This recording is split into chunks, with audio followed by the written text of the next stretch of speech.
Etí Sango Edo Èkó understand mo wà lé mi mo ń sinmi ara mi ò yá normally ó ti yẹ normal ló bá tẹ̀ sọ pé mo ń bọ̀ ń show pé mo ṣe confirm video pé mo máa wá mo fi pọ́n wọn lé ni ó ti yẹ yín owó kílíṣì lọ́tẹ̀ owó tí manager mi ní kọ́tẹ̀ gọ́gọ́gọ́gọ́gọ́ eyín márùn ni manager mi ní kọ́tẹ̀ bá tiẹ̀ já wọn 10 là ń gbà manager mi ní kọ́tẹ̀ mílí márùn bàtọ́ dẹ̀ lè tẹ̀ lọ́wọ́ tẹ eyín kan ṣé eyín kan ni máa fi wọ mọ́tò eyín kan ni máa gbé mọ́tò mi ni máa kó àwọn artist mi ni máa security ni máa tún wá àánú. Ọ̀rọ̀ ti wá fẹ́ lẹ́yìn báyìí o Portable ti ń drag Alhaji Taye Currency. eyín kan ṣé eyín kan ni máa fi wọ mọ́tò eyín kan ni máa gbé mọ́tò mi ni máa kó àwọn artist mi ni máa security ni máa tún wá àánú ẹ̀yin tẹ̀yìn kan ó yẹ kẹ́ send mọ́tò tó máa fi wá gbé mi you suppose send security you suppose arrange with my management it's all about the eyín kan kò lè ra kílíṣì eyín kan tẹ̀tẹ̀ yẹn kò lè ra kílíṣì jẹ́ níbi tí ọba ti nífẹ̀ẹ́ mi lèmi máa ń lọ I'm a God sent ibi tó bá ti nífẹ̀ẹ́ mi ni máa ń lọ ibi tó bá ti ní ẹ̀ láìkì mi ní wá bẹ̀ ẹ̀ náà láìkì mi kò. àjẹ̀gbín jẹ́ karahun ìjàpá ni ó láhùn ọ̀gá wọ́n lè ṣe tiẹ̀ bẹ́ẹ̀. This is Gloria Popson. Thank you for watching.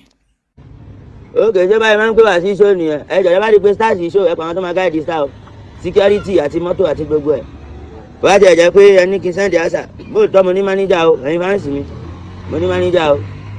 10 million mo ní mo fẹ́ gbà mo tẹ̀ ní mo tẹ̀ jẹ́ pé bóyá olórin sólórin pàgbà ó ní wọn God bless you pé kọ́tẹ̀ 5 million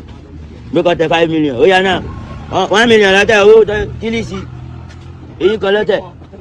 èyí kan tọ́tẹ̀ yẹn kò lè ra kílíṣì tó náà ká lọ fèsì àwọn ọmọ ṣíbíṣì understand ni ẹ bá máa lè kó sí mọ́tò ẹ máa ra kànáà sanwó ọlọ́pàá sanwó ìkó tó wá dùn mí ojú pé ẹ pátìsì superstar lẹ́dẹ̀mọ́ pé ẹ pè ẹ̀dẹ̀mọ́ bó ní iṣu ẹ̀yìn òrófà. náà ní ìsìn ẹ pè mí nọ́mà bá tẹ̀ ìdórin lẹ́fẹ́ kí wá kọ ibẹ̀ yẹn wọ́n fẹ́ bá mi jà àwọn aládùúgbò yẹn lọ́nà Gbódìjà wọ́n fẹ́ èmi kẹ̀dẹ̀rẹ́ jagunjagun lèmi náà mò ń sá táyà lèmi ní. ṣé ok ṣé àwọn fáǹsì mi pọ̀jù àwọn fáǹsì mi lọ nọ́mà my fans plenty pass your fans táwọn fáǹsì mi bá dé ẹ̀ lágbára wọn you provide security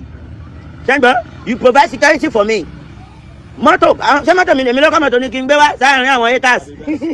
àbí bẹ́ẹ̀ so tí mo gbà dáhùn ẹ wọ ẹ ṣàánú mi o